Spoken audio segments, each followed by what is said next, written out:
we've climbed a bunch of stairs to get up here, and behind me you see the beautiful little town of Vernazza, one of the highlights of Le Cinque Terre.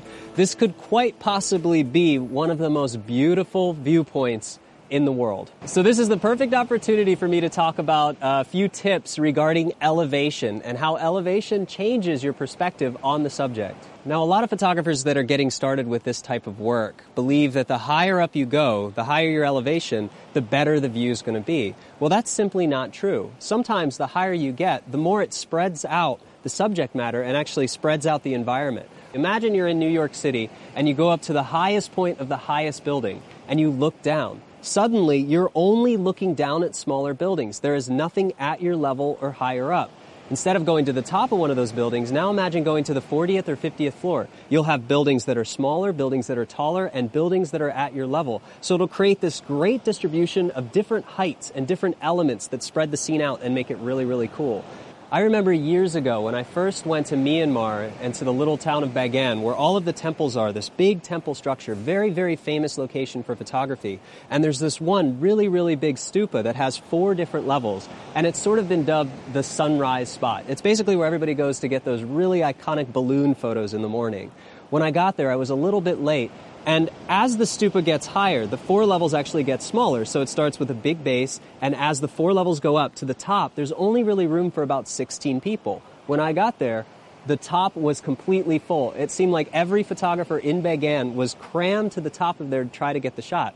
So I quickly went up to the top, and I looked out, and I decided that I actually liked the view 2 levels down. And I was the first one to set up 2 levels down instead of 4 levels up.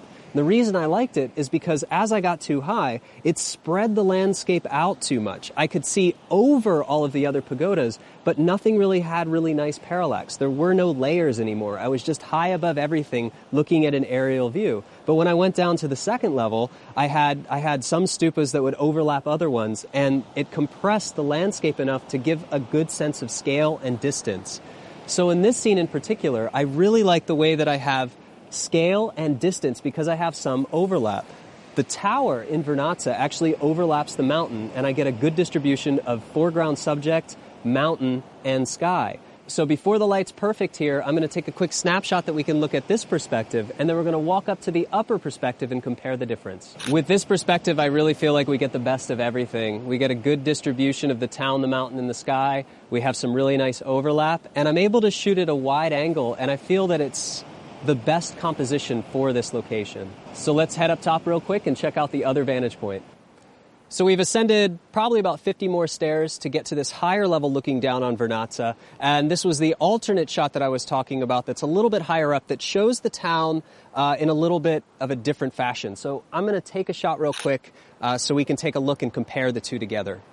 So as you can see, it's very different than the lower shot in that it spread the landscape out. So in a lower situation, we actually start to compress the town with the mountains in the background. So we're able to get a wider shot, but still have more of the foreground and more of the sky. Up here, we've spread the scene out. And since we've spread the scene out, we're also looking over some of these buildings and restaurants. We also have the telephone wires. We essentially have some stuff that I don't really like in the shot.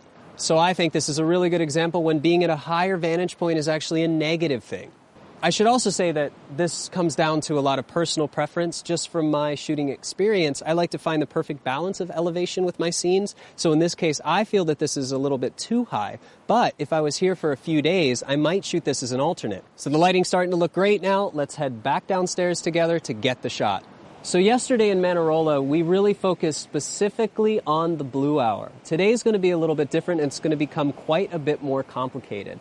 Now, this side of Vernazza doesn't light up too much at night. So what we're going to do is combine 2 different moments of time together to create a scene that's really, really nice. A lot of the time when the sun goes down, especially when it's really close to a city, it tends to darken the foreground elements too much. So you end up with this really beautiful sky and a not so interesting foreground that looks really flat.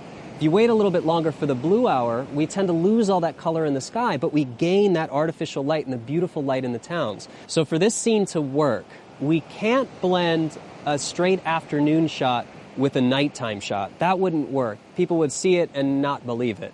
What we're trying to do is blend an almost night shot, the sun is already set, with a almost completely dark shot. It's basically taking a shorter span of time together to try to blend it seamlessly so that when somebody looks at it, they don't register it as fantasy, they register it as believable. So I developed this technique a few years ago so that I could use the best of both worlds. I could use the best artificial light and the best color of the sky together. We're in the winter time right now, so sunset happens really, really fast. It's a really short blue hour, so I may be shooting for about 45 minutes in total. During the summertime when we have really long days, I could be shooting for up to 2 hours a time. Now, during the entire shooting process for this technique to work, it's important that the camera never moves. The focus doesn't change and the millimeter doesn't change. Basically, everything is locked down and stays the same the entire time. I'm also using a remote shutter so I don't disturb the camera in between exposures. So now that I've talked a little bit about the technique that we're going to use in the advanced blending processes that we're going to be using in Photoshop, now let's take a look at the shot itself. So as you can see, I've picked sort of a medium to wide zoom. I think this is right around 18 to 20 millimeter. I could go a little wider. I could zoom in a little bit more on the details. That's really going to be a personal preference. So for a shot like this, you just have to decide how much water you want in frame, how much of the city and everything, and that's really just a style choice. Now, compositionally, I've also positioned the horizon as the top third of the frame. Since I'm shooting wide and angled down, you're going to notice that I have some distortion on the buildings themselves. So nothing's actually vertical and the lines aren't perfect. That's okay. We're going to look at ways that we can correct that in post-processing. So the composition is set. Everything looks the way that I want it. I'm focused on the town itself. So it's basically focused to infinite at f8, ISO 64, and I'm shooting 5 exposure brackets to cover the really bright sky and the dark foreground. I'm just capturing 5 exposure brackets so I can assure that I have everything that I need to build my final scene. Now, it doesn't mean that I always use them, but I like to have them just in case I do.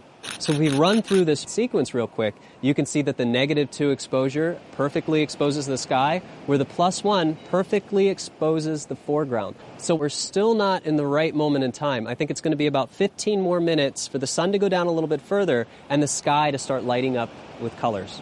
This is a little bit different than last night. This is the first time we talk about blending different moments in time together. Now, since I'm really working on capturing the perfect sunset and the perfect blue hour where I get the lights in the city on, it's important that I capture the best moment of color and time. So through this entire sunset, I've been shooting different frames so we can take a look at the progression and figure out which one is going to work the best. So as you can see, starting out here before the sun gets too low, it still looks like it's a daytime shot. We have some light on the buildings themselves. I want to wait a little bit longer. So let's proceed a few more frames. So now you can see it's starting to look good. We don't have any light on the buildings. The sky is starting to light up a little bit. But let's go a little bit further and see if it gets any better. So here's where it starts to look really good. I think this is probably the perfect frame for our sky. But let's go a little bit further just in case it gets a little bit better. So now that we've gone a little bit further, you see that it hasn't actually gotten better. That light and the color in the clouds has started to recede a little bit. So in this case, I was right. I really like the moment before this. So now that I've captured the perfect sky, it's time to wait for the blue hour. Now this is going to be very similar to last night in Manarola, where we're waiting for that perfect balance of natural and artificial light. So just like last night, I'm going to keep taking photos every few minutes until that perfect moment happens. So as you can see, it's almost full dark outside. We've had to turn on our video light so that we can continue filming this tutorial. So this is what I consider to be the peak of blue hour. There's a beautiful blend of ambient light from the sky and artificial light from the city below. As the light starts to change dramatically, I always make sure that I review every frame that I capture to make sure everything's still perfect. If anything seems out of place or my exposures are getting too long or the white balance is off, I make sure to do those adjustments and to correct everything between the different exposures. So as the light's starting to fade, I no longer need 5 exposure brackets. In fact, now my +1 exposure becomes a 30-second exposure at f8 and ISO 64. So a lot of photographers might be tempted to start raising the ISO here to compensate, but I don't like to do that. I want to make sure I get the cleanest, most grain-free image possible. So instead, I'm going to disable the 5 exposure brackets. I'm going to switch it to 3 exposure brackets. But I'm also going to do one more thing. Since I still want a -2, I'm going to EV shift to -1. So if I EV shift to -1 with 3 exposure brackets, I'll get a -2, a -1, and a 0. so that I can still compensate with the -2 and capture the highlights of the city lights and also have a good median exposure at a neutral 0. Now let's take a look at my favorite exposure of the blue hour, where I feel we have the perfect balance of city lights and still enough ambient light in the sky to highlight some of the shadows. The first thing you might notice is there's really not that much light. There are not many windows, there's not many street lights, and it doesn't seem like it would really make a great blue hour shot. And the reason is because this is the back of the city. The other side is actually the front of the city where the port and the harbor comes in. So most people actually don't live on this side. So the few windows that you see that are on are people that kind of live in the back of the city. So they don't have the main view that everybody has in city center. Now it's interesting too because light's going to vary from city to city. If we're in a thriving metropolis in the middle of New York, Singapore, or Hong Kong, we're going to see so many city lights. In these small little villages and small towns in Europe, sometimes we only see a few lights, or maybe the church towers light up or a few of the street lights come on. Now this is going to change dramatically from scene to scene and town to town. It also makes sense that during the weekends, when more people are home, there are more lights on in the windows. Sometimes in the middle of the week, during the off-season, there can be many less lights. So the activity in the city and the busyness of the city can kind of determine how many lights we're going to see.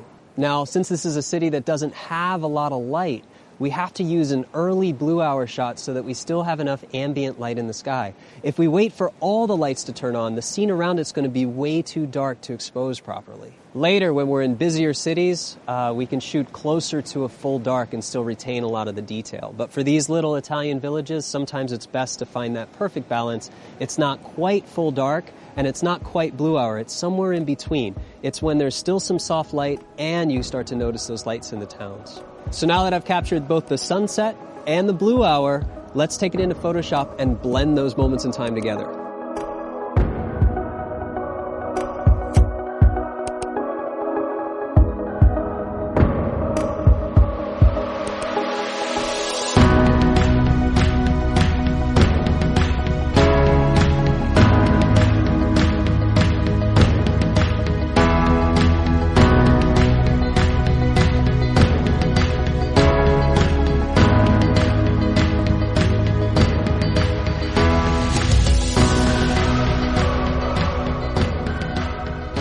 Once again, welcome back to the post-processing studio. This session goes in tandem with Vernazza. Remember, in Vernazza, we were on this beautiful high overlook, looked over the back of a very beautiful town and showed the mountain and all the water and everything. During that lesson, I also went a little higher up to examine that the higher point wasn't necessarily the best point. And then once I set up on my composition, I picked something fairly wide and I shot all the way through the sunset and the blue hour. Now, this is a really special post-processing session because it's the first time we're going to start working with what I call moments in time. And blending moments in time is something that I've become very famous for over the years. And when I leave my camera in one place, it's given me the ability to blend both a sunset and a blue hour together. Now, sometimes I don't blend just a sunset and a blue hour. I may just blend different periods of sunset, different periods of blue hour. But it's an artistic choice because it encapsulates basically all of the beautiful colors we had in sunset with all of the beautiful light that we had during the blue hour. So we've examined some of those files. Now it's time to take a look at them inside of Capture One. So let's get started. So here we are inside of Capture One, and this time I've already set the distortion and the light pull off so that we don't have to do it again. And we're going to go ahead and take a look at these files here. So essentially this one, and I haven't given you guys all the exposures, I was shooting 5. This is the 0 exposure, this is the neutral exposure, this is a -1 and a -2. This one is shot much later. So you can see the lights have turned on, the sky has gone completely flat into just a really pale, boring blue hour sky. But here we have a sky that has some nice color, though it needs to be brought out a little bit, and some nice texture. So essentially, the goal for this is to combine this shot here for the peak of the sunset sky, but add the lights in the blue hour. So I know at first, this is the first time we've done this, it may seem complicated, but I'm going to walk you through it step by step, and you're going to see just how easy it actually is. The first thing we need to do is establish our base. So in order to blend multiple moments of time together, we first need to establish our base, and we're going to do that by first addressing the sky. So even though I shot 5 exposure brackets, we can see that the sky here is a little hot. And if I turn on my clipping here, you can see that I am missing some data in the sky. So this is a little bit tricky because even the -2 exposure has some blown out issues of the sky. So I'm going to have to do some highlight recovery. First thing that I want to do though is go ahead and set up my shadows. So I want basically, this is the overall luminosity of my scene. I'm going to elect to not pick the neutral median exposure because it's too bright. Remember, I'm going to be blending this together. I don't want it to be too bright when I overlay the lights. I want it to be nice and medium. So let's go ahead and work with this one first. First thing that I want to do though, before we get into these adjustments, is I want to warm it up. White balance looks a little bit off to me. If I go to the colors here, I can change my Kelvin temperature. Right now it's at 7112. If I start rolling this up, it's going to warm that whole scene up. So we're going to warm it up to about 8720. That looks pretty good. And I'm just going to hold on to this right now and copy it to this one here so it ends up being consistent. So you can see just when I do this, it's also going to warm up that sky, it's going to warm up the tones here, and it's going to do a little bit of justice to the shadows by mitigating some of the blue. So that's the first thing that I'm going to do. So we have our new adjustment with the Kelvin temperature. We'll go in, make our base adjustments. As usual, the first thing I want to do is address the shadows. First thing I'm going to do is pull down the exposure just a hair, and I'm going to pull the shadows up just a little bit. So tiny little bit here. And I'm also going to pull down the highlights. I'm going to see how far I can get this before it looks to where it's not blown out at all. And you can see that that's pretty good. I'm going to push this one a little bit, and let's go ahead for a reference. Let's go back to here. Let's see how far we can push those highlights down in the sky compared to that other file. In similar fashion, we're going to bring these shadows back up. Well, let's take a look at these two again. So we have the base that I want, and then we have the one that's corrected with the shadows. So here's where you have a choice. You can either use one exposure, or we can do a combination of both. And in order to decide whether or not you want to do that, you have to decide how far you push things.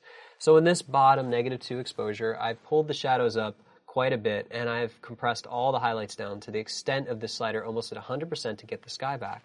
Where here, you can see that I'm maintaining some pretty good color, contrast, and pay attention to the water here. Look at the water here as opposed to here. I'm getting some better highlights. So what I'm actually going to do is use a combination of this. I'm going to use this image, so we're going to use this as a base. I'm going to fine tune it exactly how I want it to be, exactly how I want everything to be. We're going to bring this into Photoshop, then we're going to bring this layer in, and we're just going to use the sky. So just to get the best of both worlds, the nice water and the brightness from this layer, and the sky from this layer. So the first thing I'm going to do, before I did a right click on this, and I said export as variants, I also have a button that does that for me here. And when I press that button, I can just say export. So load this into Photoshop. I also have our base layer, our original raw. So what I'm going to do is copy this new one. So select all, copy, and close, and then paste this into here so that I have my adjusted raw shadows. Go back into Capture One now, and it's giving me that annoying notification. Select this, make any final adjustments. We'll just go ahead and bring this up. We've already brought it so close to 100%, we might as well leave it at 100%. Right-click it, export, variants. Export one variant. Select all, copy, close, and paste. So now I have my adjusted raw highlights. Now this may seem nitpicky, but if we really zoom in on the detail here, the layer that I brought in the first adjustment actually has a little bit more tonality throughout. So it has some generally less artifacting than if I would have pushed a raw file a little bit further. So it may be negligible to you, but in this case I just want to show as long as things are pretty close together, we can actually blend this without using any complicated masking. And what do I mean by no complicated masking? Well, let's start with something simple like a gradient mask. So I'll go ahead and put a mask on the layer, select the gradient tool, and since my palette is black to white, it's going to draw from black to white. If I hit X on the keyboard, that'll swap the palette, and I can do swap from white to black. And that's a little bit easier for me because what I'm going to do is select about from here, holding Shift to here, and what we're going to do is just blend one exposure into the other. And what I'm going to do is soften that up until I think it looks pretty good, and take a look at it, toggle it on and off. And you can see that that actually looks pretty good. May want to paint out a little bit of what it's doing to the mountain here, just a little tiny bit. But for most cases of what we're doing, it's pretty much layering something right on top of itself. The sky didn't move at all, but what it's done is it's given us a little bit more of a powerful sky to work with. Right now the sky's still a little bit flat. We're going to do something to fix that later. But the first thing that we're going to do is go back into Capture One, and we're going to start working with the blue hour. So now that we have the base blend, let's go back into Capture One. Clear that annoying notification that's always up there. And let's take a look at this blue hour scene. So right now you can see this looks like a sunset. It's very flat. The sun's already gone down. We have color in the sky, but nothing's really going on. Well, here's the interesting thing. If we go to the blue hour shot, you might be looking at it and you're thinking, how on earth are we going to combine these things together? How do you go from this to this and make it look natural? Well, that's a good question. I'm going to show you a really easy way to do it. But the first thing we're going to do is do a little bit of color correction on this because I want to pull the shadows up. I don't want them to be as intense as they are. So what I'm going to do is just go ahead and pull up the shadows just a little bit. And inside of these highlights look pretty good, but I actually am not too happy with the overall saturation of those highlights. I just want to pull them down now preemptively. I don't want to have to worry about these yellows being blown out. So I've just done a simple adjustment here. Everything else is exactly the same. Camera stayed stationary the whole time. We'll go ahead and export this as a variant as well.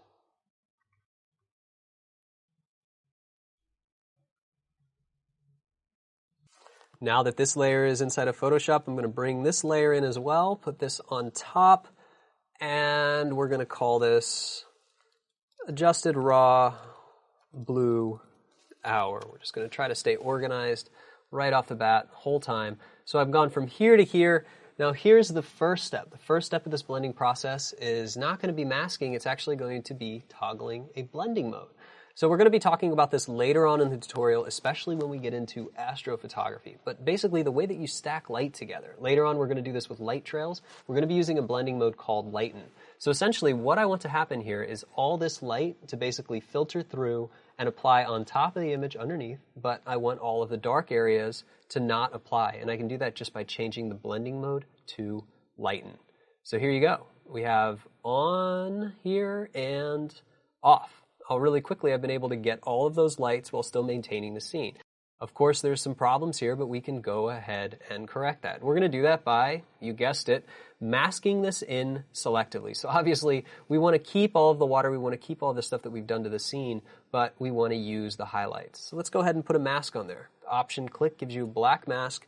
I'm going to zoom in here and I'm going to select a brush, and I'm actually just going to leave the brush at 100% opacity.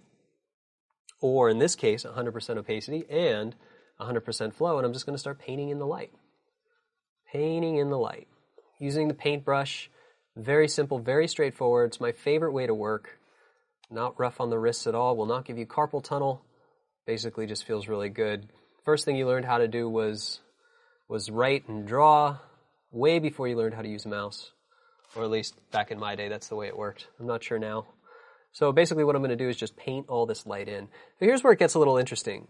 If we shift-click the mask, that'll toggle it on and off so we can see which areas we're forgetting to paint or which areas we need to add in. We can also look at the quick mask. We can see which areas we're adding in. Here, for example, I'm going to go with a lighter hand and a lighter flow, and I'm just going to start painting in parts of this tower close to the water, just to get most of it in. And I'm also going to paint in part of the mountain because you can see that with the highlights here, you can see that that mountain gets lightly illuminated. It's very, very faint, but it's still kind of there. So what I'm going to do is just go ahead and finish up painting this.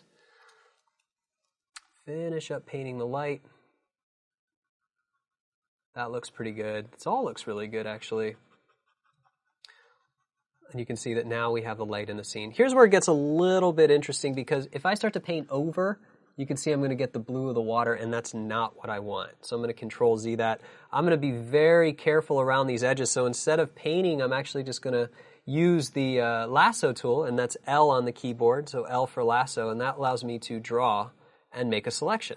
With the lasso tool enabled, if I start drawing and I hold the Option key, it's going to turn it into the polygonal lasso. So I can basically get around these really sharp lines here very quickly, just like this. And by making a selection here, what I can do is quickly, after drawing it, I can basically just close this down. And with my mask selected, I can flood the mask with either the foreground color or the background color. Flood it with foreground color would be Option for foreground, delete, background, which would be black, would be Command. So I'm going to go ahead and flood this and pull that lighting right back in. You can see that I still have to do a little bit more. I'll go ahead and grab the edges around here. Same thing. I'll just go ahead and paint this in. Very, very easy to do. Not that hard. Nothing too complicated about it. Just some quick masking. And now I can paint in the rest of this dock here. And I'm using my hotkeys just to be able to get some of this in. I don't want all of it. Just some of the lighting. Some of the lighting here.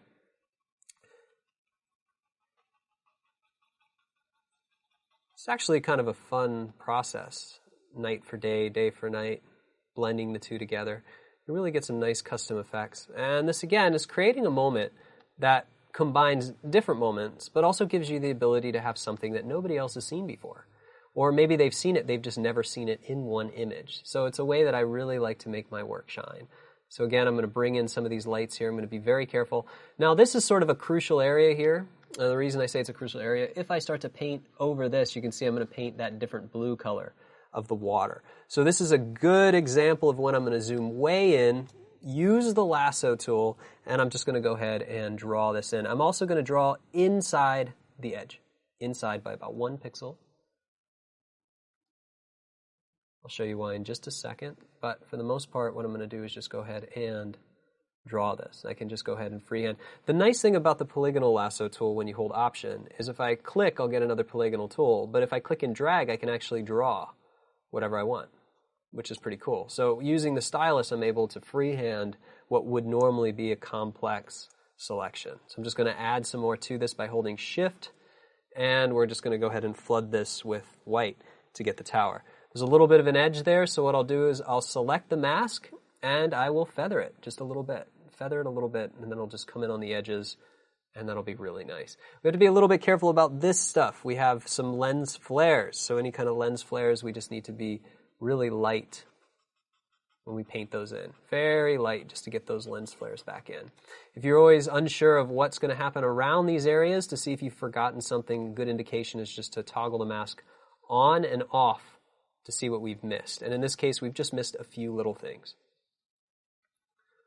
Very, very easy. Bear in mind, I am doing this with a brush. I love to paint. You can do this entirely with a selection. You could actually just lasso this whole center area just in case you missed something. Bring everything in just in case you missed something. Whichever way makes you feel good.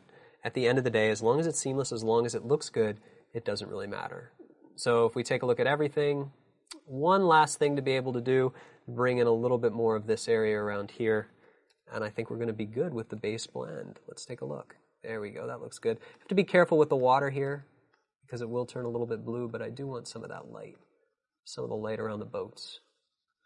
All that beautiful light. This is a way to combine all of that beautiful light together.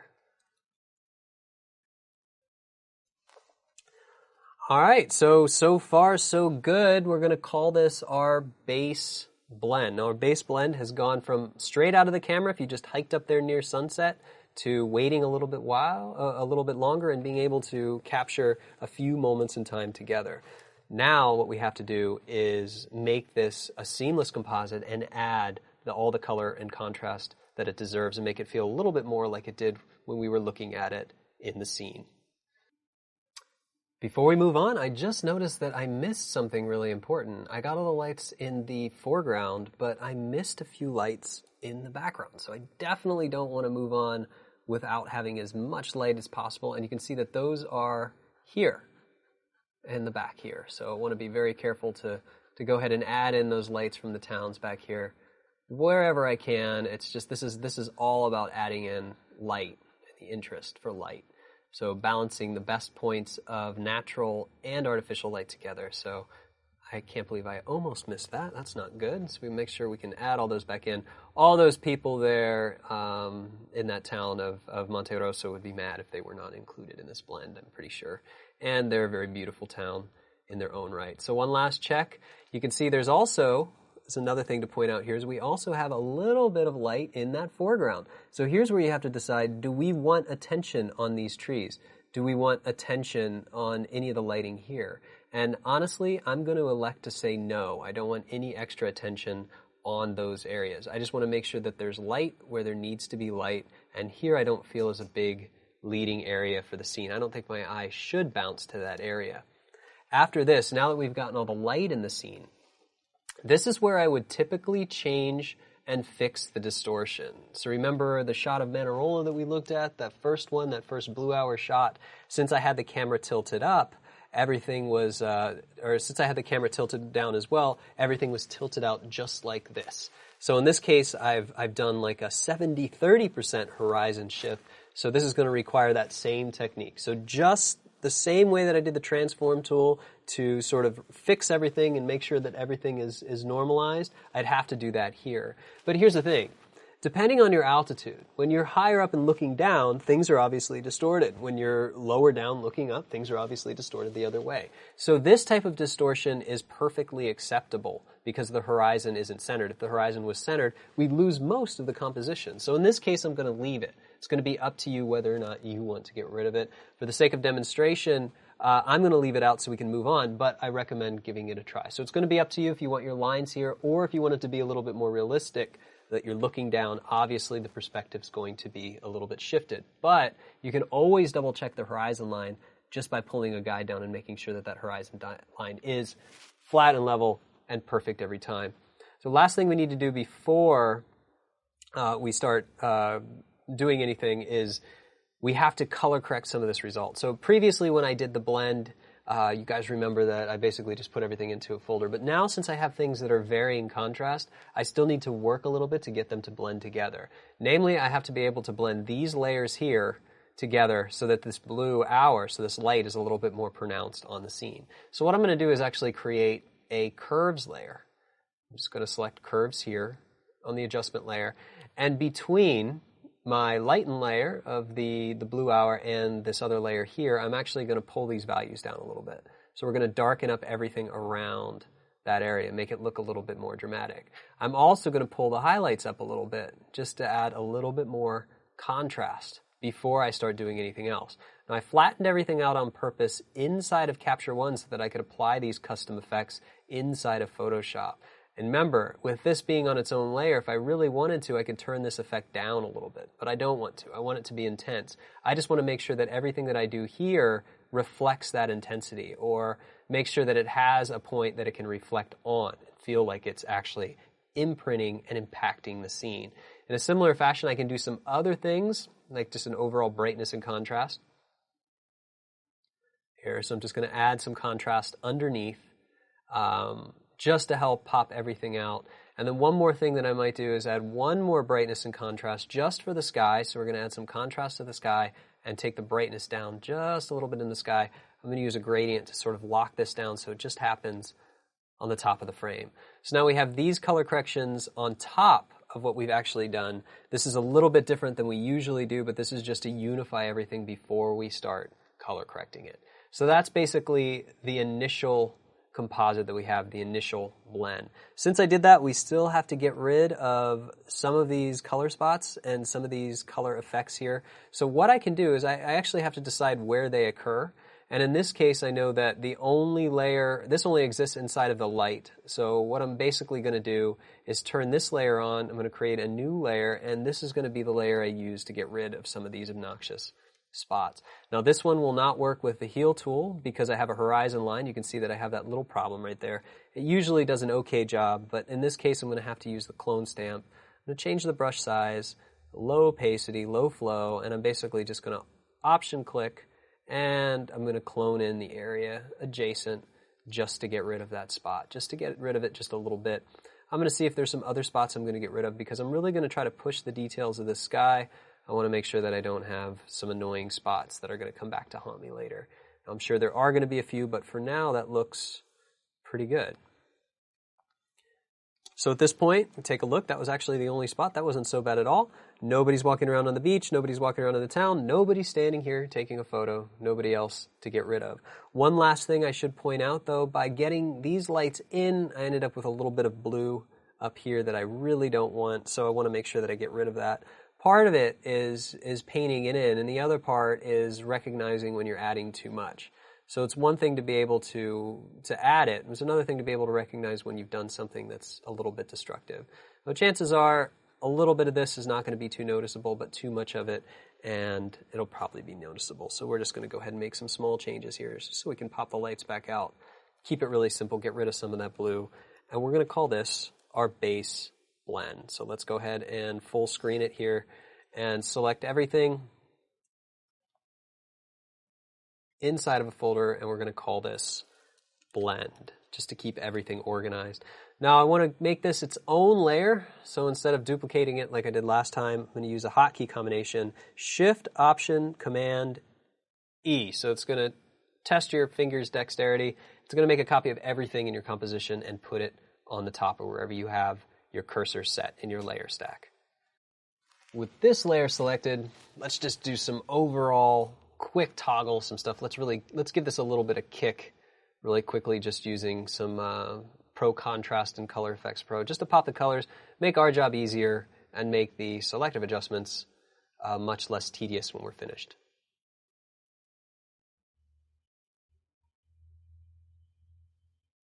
Processing. Pro Contrast was already enabled. Here we go. Let's add some more contrast. I brought the contrast down, but basically what this is going to do is just add it back in. So there's two things that are happening here.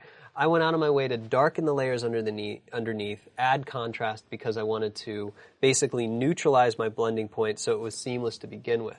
By adding global corrections on top of your composite, these images that you've already put together will unify them even more. So I may have taken some of the contrast and the variance out of it or added some where it wasn't there before, but doing this will actually unify it back together. So just by correcting the contrast here, I can start to unify both of those layers. You can see it's adjusting the highlights layer and the layer underneath. I don't need to protect the highlights this time. That was by default. By changing correct color cast, you can see that it is not doing much at all. It's actually, that pretty much means that we nailed the white balance inside of Capture One because it has nothing else to do or nothing else to say that we're wrong in this sense. So we'll add a little bit more contrast, a little bit more correct contrast, and we'll move on to the next one.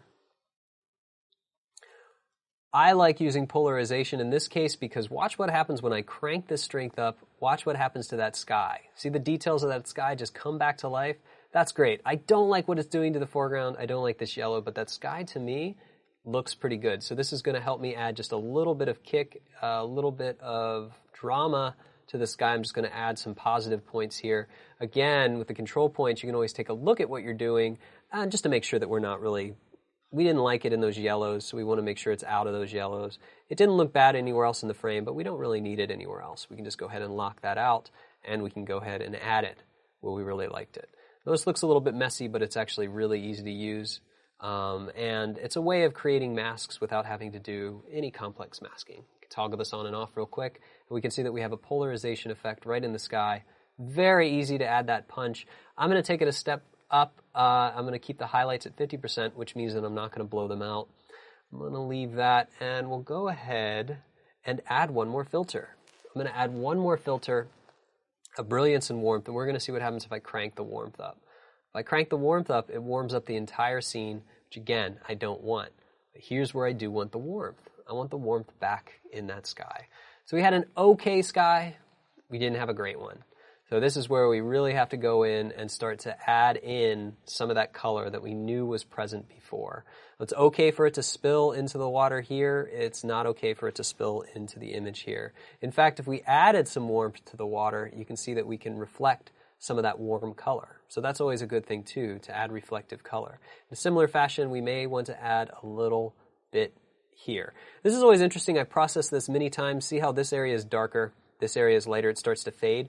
That area is dark not because of this cloud, but because of this blue mountain. Everything's always lighter here because this is where the sun is. So this actually is not a mistake in the compositing. It's actually just something that naturally occurs with the lighting. But it can be a little bit frustrating if you're trying to get everything to be perfect. So we'll go ahead and remove some more of this. Again, I'll make it easier to see. I don't really want it in any of these areas.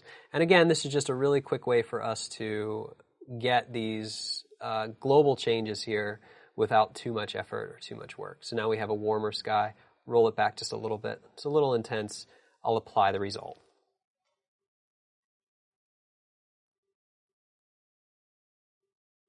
That's starting to look really great. Let's go ahead and toggle it on and off. Let's see what's happening here. I love it. I think it actually looks really good. Let's keep that for now. And let's just go ahead and rename it CEP for Color Effects Pro, and we'll just call this Contrast Cocktail. So we know that that was there. This layer here underneath layer 2 is redundant. We don't need that. That just makes up the other layer. This will keep the file size small if you keep organized to begin with. That makes up the global adjustments for Color Effects Pro. Everything else that I want to do is going to be manually. I'm going to do this manually with some color corrections. So the first thing is we're starting to look a little bit more of a convincing overall scene. Our tonality looks pretty good. Everything looks pretty good. But now I want to focus specifically on a few key things. Right now, this could be a post-sunset where we have this hot light in the sky. Lucky to have this cloud line because the cloud line, if there was no cloud line, we'd get more light in the scene. So right now, a little bit of a reflection, but this still is convincing to the eye. We're starting to get closer to what I actually want, and that's really good. The first thing we're going to do is adjust more to the sky. And what I want to do is add more contrast and a little bit more darkness to the sky. We're going to start using adjustment layers. First one I'm going to use is a curves. Contrast with curves is really easy. So brightness and contrast essentially does this. It creates an S. So it will darken the shadows, basically, and bring up the highlights. And that's essentially what we're doing here. This is a little bit different because what I want to do here is I want to protect the highlights, but I want to add some darkness and some contrast to it. So this is basically just going to add some kick or punch or whatever you want to say, just some action to the sky.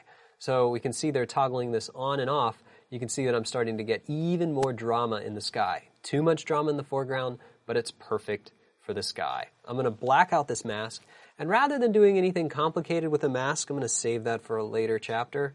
I just want to focus on doing this with a paintbrush. I'm going to use a flow of maybe 20 and a very soft brush. You can see that, remember with the stylus I can change this, and I'm just going to start painting this contrast in.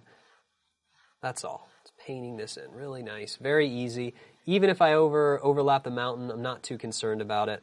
Maybe even bring it down a little bit more. That looks really starting to look really good. So now I have that selected. We can see on and off. Might want to add a little bit more over here. Looks pretty good. Go back into the curves, and now I can make some more adjustments. So here's where I can decide if I want to blow out the sky a little bit or I want it to be even darker, even more contrasty, just to give it more feeling like it's a later sunset rather than an early sunset. And you can change late and early sunsets just simply by changing and offsetting the contrast in the sky. Next thing that I want to do is work specifically on the shadows. And I can do that a couple different ways. But the first thing that I want to do is to be able to control the shadows a little bit more. I want to be able to darken some of the shadows around basically these areas of highlights just by creating and using a luminosity mask. So let's get back into luminosity masking here. This is going to be really easy. We're not going to do anything complicated, but I want to introduce once again the channels menu here, the channels tab. I worked extensively in the channels in tutorial number 1, but if this is the first time that you've actually opened this, in order to create a luminosity mask, luminosity masks actually exist in every color channel because essentially a selection is, or a mask and a selection is basically white selected 100% and black not selected at all. So any of these can be loaded as a selection. So I could actually command click and load as a selection, go back to my layers, and if I created a new adjustment layer, guess what? Whatever my selection was applied as a mask. And since that selection was one of the channels, that then becomes the mask. So any of these things can be loaded. So if I were to load the RGB channel, click on RGB, I basically get a selection of all of the luminance inside the image. If I click on the mask button here, you can see that I get a representation of that. So this is all the RGB in the entire scene. It's pretty cool. Basically white is 100%. That's obvious because that's the white in the image, and black is black. That's pretty easy. But if I wanted to reverse this, Command I for invert, I can do the same thing. I can say here's a mask for the shadows. Here's all the shadows that I have. Here's the highlights. So this is the way that I can protect the highlights. So if I load this here, what I can do is load this. And what I'm going to do, though, to keep it one level of even more organized, is I'm going to add it to a folder. And that folder is going to have the shadow map. Now, basically, again, just to reinforce this one more time, that's a luma for the shadow, a luma for the highlights. And I can just invert, and I can create two very unique, very different luminance masks.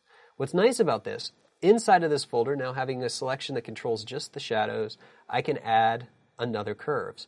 And if I add another curves, I can actually change the shadows. You can see the shadows. I can bring these things up and add more contrast in certain areas. So now what I'm doing is I'm adding contrast in the shadows while protecting the highlights. So my highlights actually won't be affected at all. Everything around the highlights will be affected.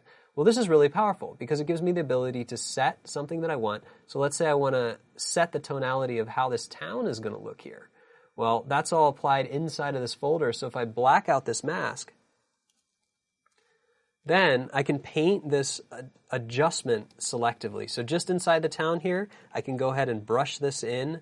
And you can see as I brush this in, it's basically just going to bring this effect into the town. And if I toggle it on and off, you can see that now I'm getting more of that contrast. I'll make it a little bit more dramatic so that you guys can see the result. So darken and then actually lighten a little bit, and it's actually going to cause contrast, more contrast just in the shadows selectively.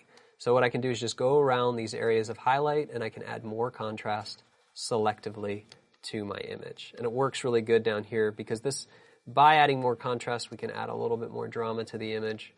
Very, very easy to use. Very, very easy to use. And we'll go ahead and back this up a little bit.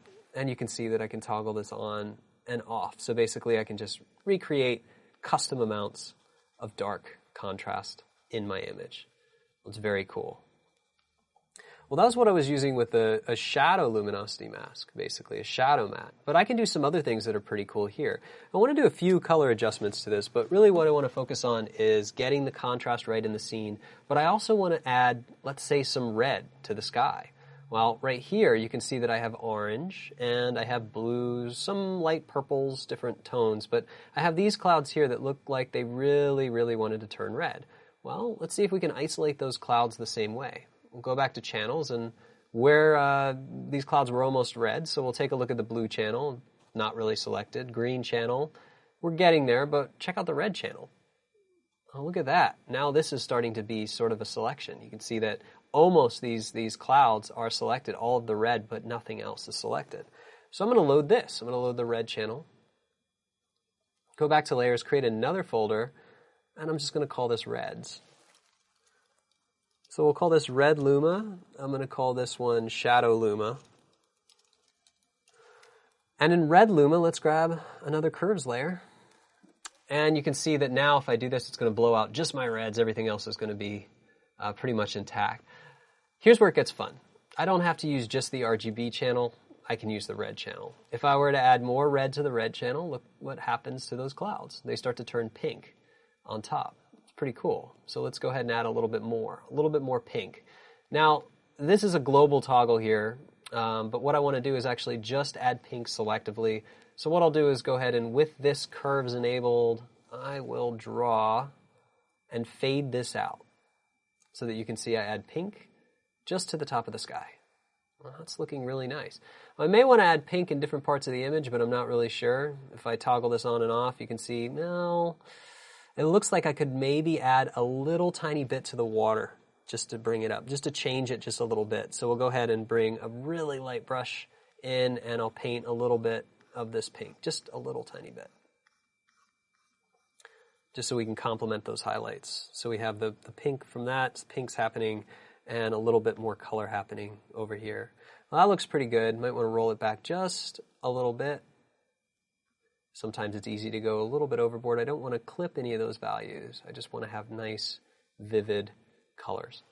Pinks are looking good. Let's do some more color surgery on this before we get back to the contrast. I think, looking down here, see this whitewash. I'm not a big fan of the blue in the whitewash. I like that to be pretty clean. So what I can do is add another layer here. We'll go ahead and add a layer, hue saturation.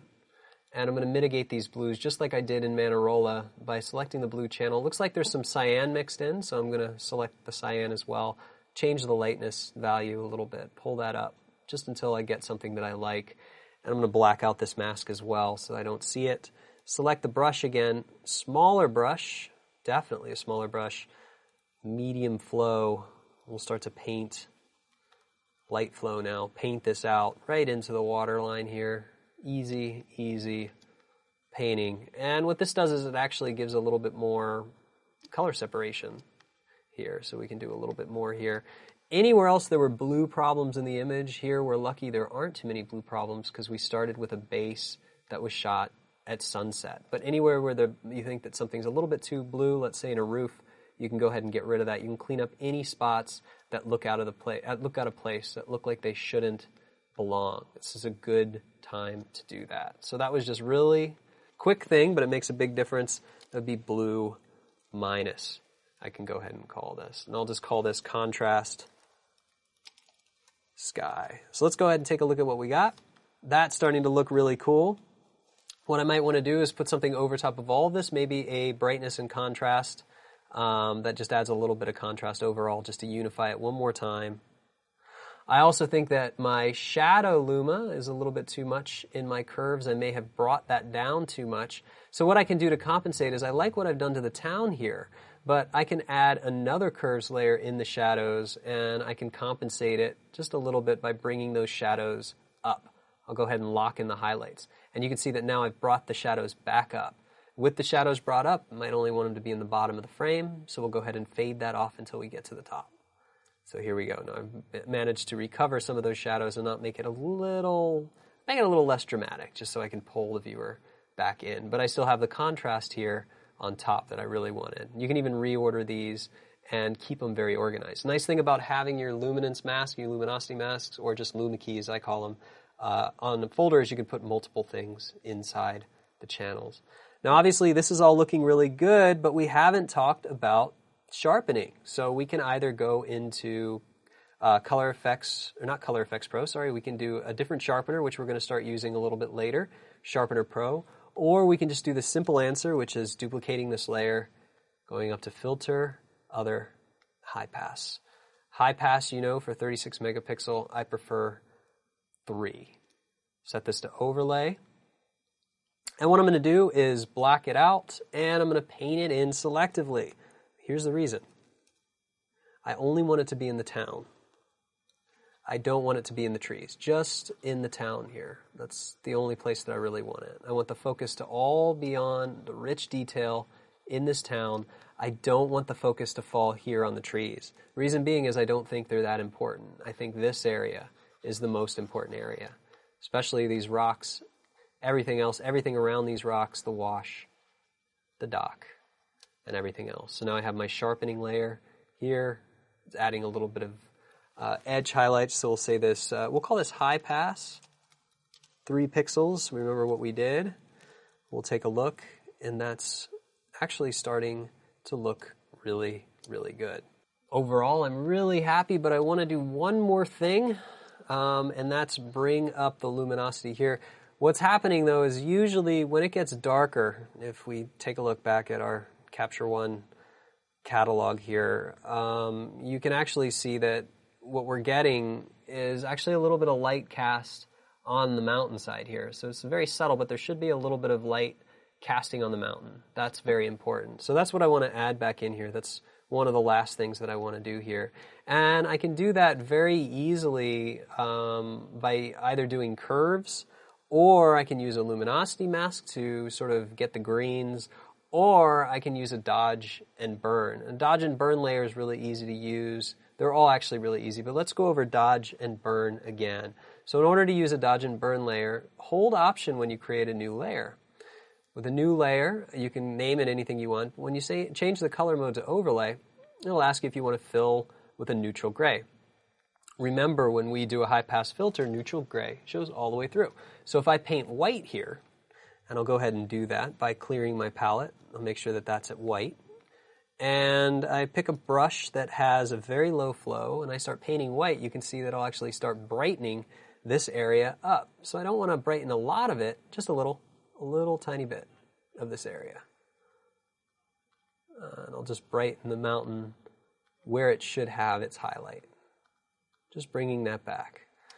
In a similar way, if there's anywhere in the town that you feel should be a little bit brighter, now's the time to dodge it.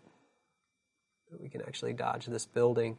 This is where you can start to change, push and pull some of the contrast where you feel that the lighting should represent more of the scene. But when you get closer to nighttime, you have the light, but then you have the light that's affecting the shadows and the buildings around it. Since we blended this over a day shot, we really only have the light. We don't have as much of the effect of light, if that makes sense. Now I'm painting white over this layer, but if I change it to black, I can actually burn as well. And you can see that I can burn or darken certain areas. In this case, I'm not going to burn too much. I was just going to add a few more highlights and a few more little details. Again, I'm going to go in just a little bit more. I want that to be a little bit brighter out here. Just a little bit. That looks pretty good. This would be a good point to go in and see if there's more spots in the sky, or if I need to add any softening, or if there's any areas that are blown out. If I manage to blow out certain areas, I can be really careful, because sometimes by adding too much in the curves, you can see that I'll lose value. So I just have to be careful, add just a little tiny bit here without going overboard and over color correcting that sky. So we take a look at this now. That's looking pretty good. Now, there's a few more advanced things I want to get into later on, more tutorials, but this is really good. This was a very successful blend. Now, take a look at this. This is where it's very impressive. Before we know it, we started really simple, but look at all these layers we have. It's already getting very, very deep as far as a composite goes. Original raw, straight out of camera would have looked like this, but then we were able to take it from this to this, which is just extraordinary. So this is where we can start to create our own style of art and our own unique images that people will never see again. So it's a way that we can freeze multiple moments of time and create something truly unique and truly special. So congratulations, everyone. We've just successfully blended our first thing that combines multiple moments in time together, and we're only a few lessons in. So there's plenty more where that came from, and I'll see you next time.